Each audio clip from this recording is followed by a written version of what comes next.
Hello and welcome back to the Replay Studio. We're here to check out the first official trailer for Zack Snyder's Justice League. Finally, it's here.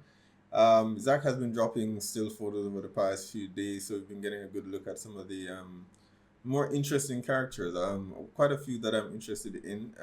The new gods actually, who we've not seen, we didn't see in the last Justice League movie or any at all.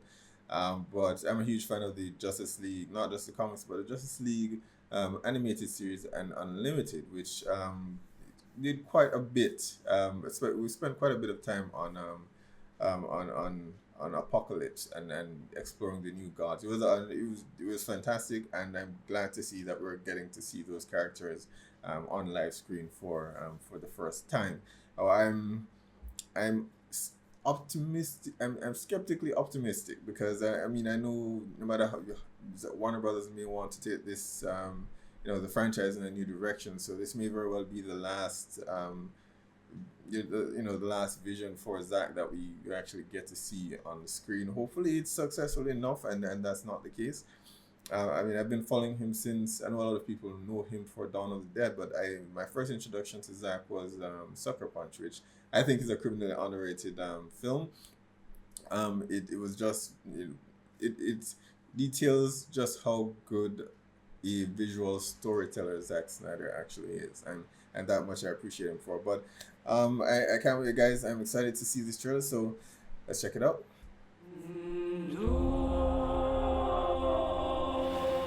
All right. He still has the wound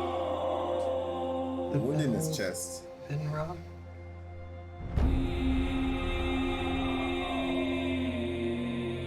Is that In Lex? the dark, among the stars, No. the god is dead. Because he was there. I had a dream, Nightmare. almost like a premonition. I think there's an attack coming. My lord, Guess it's Themyscirans. this world will fall. He was coming. I need warriors. I'm building an alliance to defend ourselves. Cyborg looks a lot better How do you here. know your team's strong enough? If you can't bring down the charging bull, then don't wave the red cape at it. Steppenwolf. They went with a more mechanical design for him. It's interesting. And even if it takes you the rest of your life, find out what that reason is.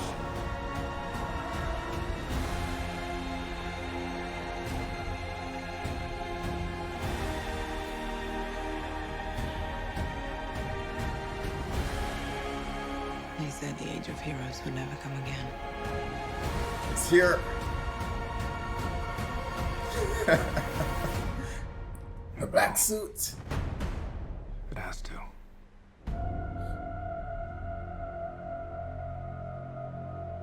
We live in a society where honor is a distant memory. Isn't that right? Batman. Okay. Okay. They're working together. All right, there we have it. Our first trailer for Zack Snyder's Justice League. That was very very interesting. I mean, man. First off, the Joker. That was a surprise. I'm just thinking how this. I guess the world is about to end. Irrespective of what their history was. The Joker killing Jason. I guess Bruce kind of had to get over that.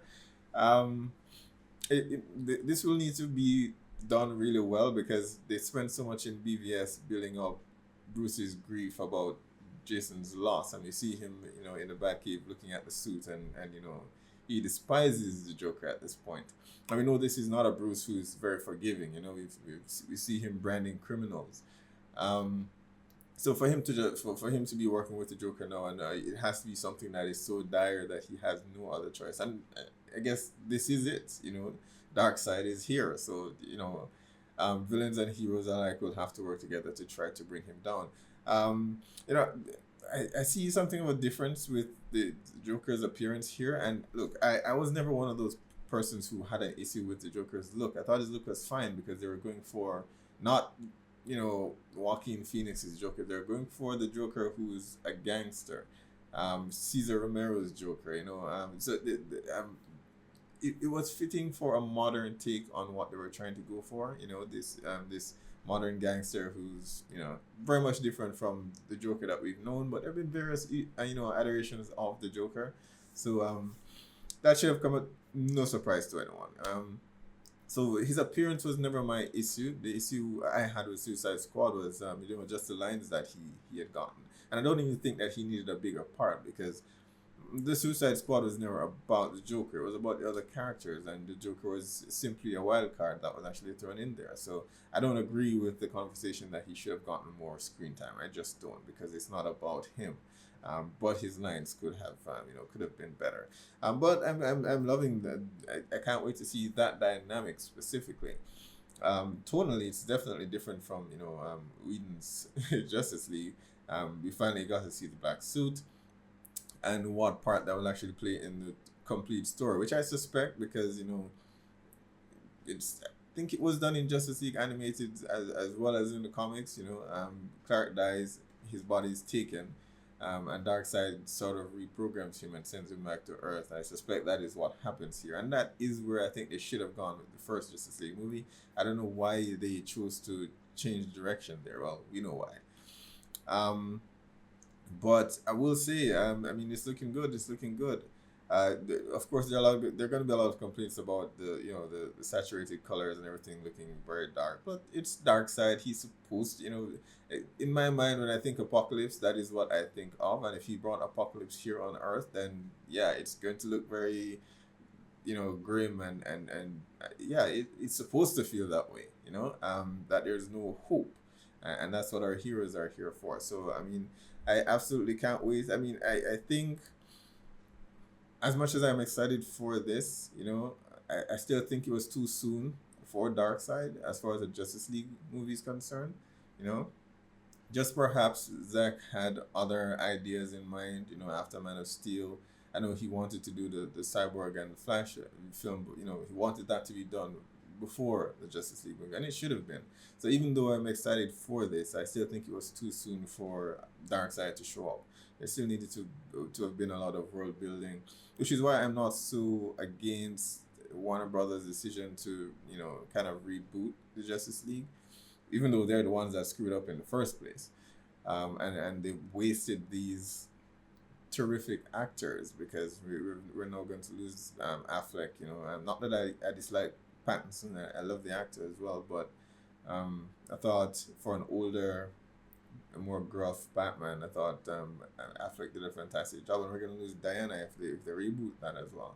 So I suspect after this film and after the third Wonder Woman film, that we will see a complete restart, and unfortunately they'll have to recast a lot of these characters. So I think what they should have done in the first film, after Man of Steel, I didn't see Martian Manhunter here. There's been talk about him being a part of this as well, so hopefully we get to see that. But after Man of Steel, build that world. The Easter eggs are there with the Martian Manhunter. They could have gone ahead and done their cyber film. What they should have done as far as the Flash, he shouldn't even have been in the film, to be honest. And I know Zack had been rushed by the executives to get those characters in there. But it should have solely been a Batman and a Superman, Batman v Superman, continuation from the very first. As for Batman v Superman itself, I think that should have. It was clear that was rushing to do a setup as well, which it didn't need to. I think what they should have done, at least for that film, was to draw on some of the other characters from Batman and Superman. So Bruce could have gone to see his dear old friend Dr. Fate, because he's been having these dreams and they've known each other for years at this point, and Dr. Fate tells him that this thing is coming, because Fate, he's a badass. So Fate will explain to him that okay, this Apocalypse is coming, Darkseid is coming, and they could have introduced something like Etrigan in that storyline, characters that maybe Batman has encountered in this world over his many years. It was done so well. I think this was also done in Justice League. It's like the story was already there and they just completely overlooked it. So they could have focused on that. Leave Cyborg out of it for the time being. Leave the Flash out of it for the time being. Just do the setup using some of those characters, Dr. Fate and Etrigan, and then after that film, you could go on and set up the Flash and Aquaman and Wonder Woman and all that. So I think it was completely rushed, unfortunately, and we got here.